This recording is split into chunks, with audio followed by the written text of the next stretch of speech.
तो दोस्तों ये जो कहानी है ये असल में एक साइंटिस्ट की है। एक ऐसे साइंटिस्ट की जो कि अजीबो-गरीब एक्सपेरिमेंट करता रहता है और हमेशा उसके एक्सपेरिमेंट जो है बिल्कुल अलग ढंग ढंग से होते हैं। तो ये जो कहानी है वो होती है एरा की। तो एरा जो है वो असल में एक ऐसा एक्सपेरिमेंट करने का सोच रहा होता है जिसकी वजह से उसकी जो पड़ोस में रहने वाली अंजलिका भाभी है, जो उसको बहुत पसंद है, वो उसके साथ किसी भी तरीके से एंगेज हो जाए। हालाँकि ऐसा नहीं था कि एरा के हाथ में लड्डू नहीं थे, उसके हाथ में एक ऐसा लड्डू था जिसके ऊपर मानो कितने ही लड़के फ़िदा थे, यानी कि बिनीता। बिनीता इतनी खूबसूरत, इतनी हसीन थी कि हर कोई उसको देख के मोहित हो जाता था और कई बार तो उसको देखे बिना मतलब उसको सिर्फ़ इमेजिन करके लोग हिलाते थे। आप भी हिलाते होंगे। तो होता ये है कि अब एरा जो है वो एक एक्सपेरिमेंट करता है।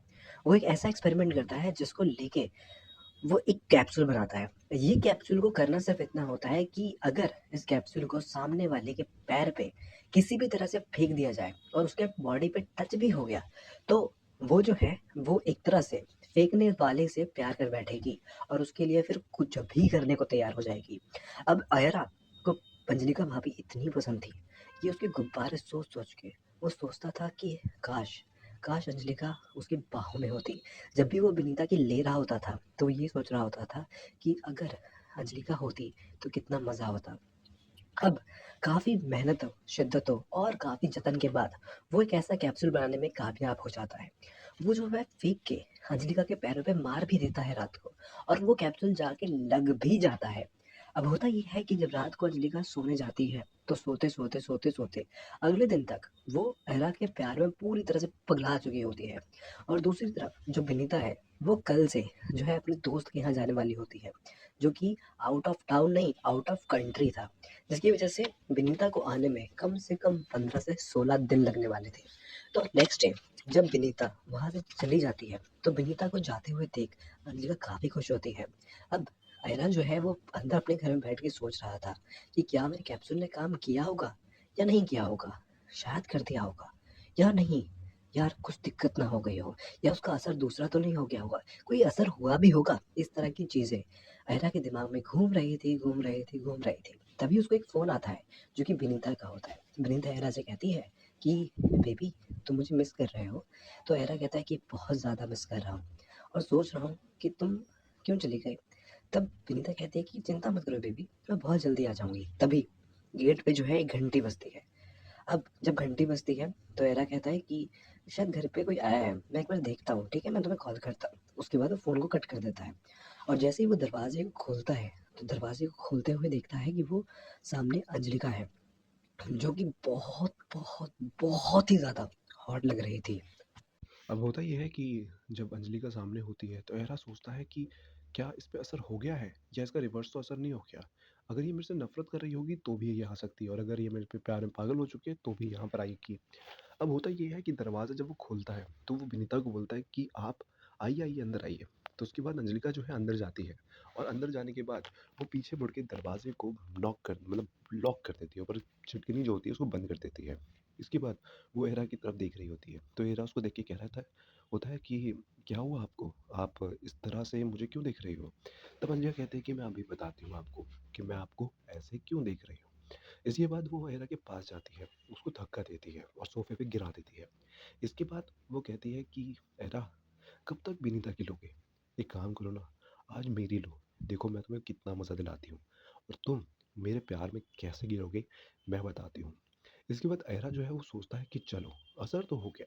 इसके बाद एरा जो है सोफे पे पूरी तरह से लेटा हुआ था और अंजलिका जो है वो उसकी ज़िप को खोलती है, उसकी जो साँप होता है उसको बाहर निकालती है और फिर उस साँप को अपने थूक से गीला करने लग जाती है और ऐसा गीला करती है ना कि मतलब पूरी प्रो मतलब पूरे मज़े आ जाते हैं, पूरा चूस लेती है वो। इसके बाद क्या था, इसके बाद अंजलिका और एरा के बीच में उसी सोफ़े के ऊपर बहुत कुछ होने लग जाता है। वो अंजलिका को अपने नीचे ले लेता है और उसके बाद अपने साँप को उसकी गुफ़ा के अंदर भेज देता है और फिर आगे पीछे का दर्द, जो अंजलिका को मीठा-मीठा दर्द हो रहा होता है, उसको काफ़ी मज़ा आ रहा होता है और वो कह रही होती है कि बहुत मज़ा आ रहा है, तुम्हें मज़ा आ रहा है? तब एरा कहता है कि बहुत ज़्यादा। तुम्हें क्या विनीता से भी ज़्यादा मज़ा आ रहा है? तब एरा कहता है कि हाँ, बहुत ज़्यादा। इसके बाद जो अंजलिका थी, वो कहती है एक काम करो, इतना मज़ा लिया, अब मुझे तुम्हारे साथ सोना है। मुझे मन कर रहा है कि तुम्हारी बाहों में लिपट के सो जाऊँ। जिसके बाद एरा जो है वो बिस्तर पे जाता है और बिना कुछ मतलब जिस तरह से वो जिस अवस्था में वो लोग होते हैं, कपड़ों का तो नामो-निशान नहीं होता दोनों के ऊपर, तो उसी अवस्था में वो लोग उस बेडशीट के अंदर जो है एक-दूसरे पे लिपट के सो जाते हैं। यहाँ दूसरी तरफ विनीता फ़ोन पे फ़ोन कर रही थी। लेकिन यहाँ दूसरी तरफ आयरा जो है बिज़ी था अंजलिका को प्यार महसूस कराने में, उसको लिपट के उसमें सोने में, उसके गुब्बारों को चूसने में। और तो और इन दोनों के बीच में जो ये प्यार था, ये बहुत ही ज़्यादा इंटेंस होते जा रहा था। अब दूसरी तरफ विनीता को टेंशन हो गई कि आखिर घर में ऐसा क्या हुआ कि अब आयरा एकदम से फ़ोन नहीं उठा रहा है। तो वो जो है वो अपनी गाड़ी को मोड़ के वापस घर की तरफ आ जाती है। जब वो घर की तरफ आती है तो वो देखती है कि भाई दरवाज़ा लॉक है। वो दरवाज़े पे नॉक करती है। नॉक करने के बाद जो एरा है वो उठता है। वो कहता है कि मैं देख के आता हूँ। तब अंजना कहती है कि नहीं बेबी, आप क्यों जाओगे? आप यहीं पर रहो, सो मैं ज़रा देख के आती हूँ। इसके बाद अंजलिका उठती है, अपना जो है गाउन पहनती है और फिर दरवाज़ा खोलती है। दरवाज़ा खोलते ही उसको विनीता दिखती है। अब क्योंकि अंजलिका एक तरह की हिप्नोटिज़्म में होती है, तो वो कहती है कि तुम? तब विनीता कहती है कि आप यहाँ क्या कर रही हो? तो अंशिका कहती है कि मैं तो अपने लव से मिलने आई थी और वो मुझे प्यार कर रहा था। तुम यहाँ क्या कर रही हो? तब बिंदा कहती है ये मेरा घर है। इसके बाद वो गुस्से में जो है तंतराते हुए अंदर जाती है और देखती है कि अयरा जो है वो बिस्तर पे पड़ा हुआ है। वो भी उसका साँप एकदम से तगड़ा, लंबा, काला, मोटा हो रखा है और वो साफ़ पता लग रहा था कि इस बिस्तर की हालत देख के कि अभी-अभी अंजलिका और अयरा के बीच में क्या हुआ है। तब विनीता इतना गुस्सा हो जाती है कि वो अयरा को छोड़ के उसी टाइम चली जाती है। और अंजलिका जो थी, वो एरा को समझाती है कि तुम चिंता मत करो, मैं हूँ ना तुम्हारे साथ। ऐसा मैं कभी नहीं करूँगी तुम्हारे साथ। लेकिन जैसे ही उस कैप्सूल का असर खत्म होता है, अंजलिका भी अपनी गलती को रियलाइज़ करती है, वहाँ से चली जाती है और एरा पूरी तरह से अकेला हो जाता है।